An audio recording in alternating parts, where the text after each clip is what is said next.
Hi, Dr. Peterson. I would just like to ask you to please talk about what Jung called a psychic death, also known as an ego death. Okay, say that again. Would you please talk about what Jung referred to as a psychic death, also called an ego death?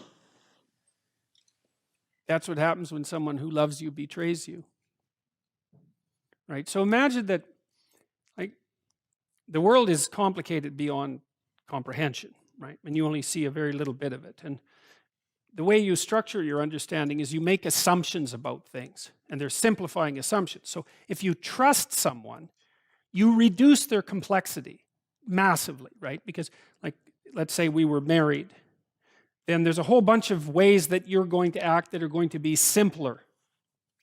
Okay, so then I can tolerate being around you in some sense because you're not everything at once. Now, those simplifying structures are hierarchically assembled, and some of them are far more important than others. Trust is one of them, especially trust in loved ones, family members, which is why betrayal by a family member is really catastrophic, because it destabilizes your past, right? All the memories you have. It destabilizes your present. It destabilizes your future.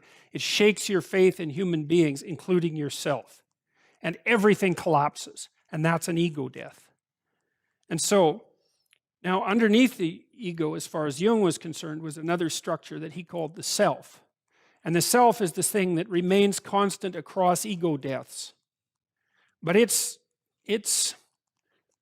deeper and less personal. It's archetypal. And it's the thing that the ego collapses into when it collapses, and then that rebuilds the ego. Something like that across time.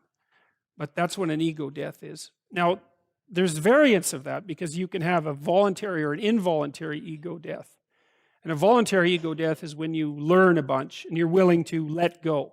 So that would be your own immolation. It's like you're a phoenix and you're lighting yourself on fire. That's a much better idea, even though it can still be really harsh. The involuntary ego deaths, they're really hard on people. People will do almost anything to stop that from happening, which is partly why they fight to maintain their group fostered axiomatic simplifications.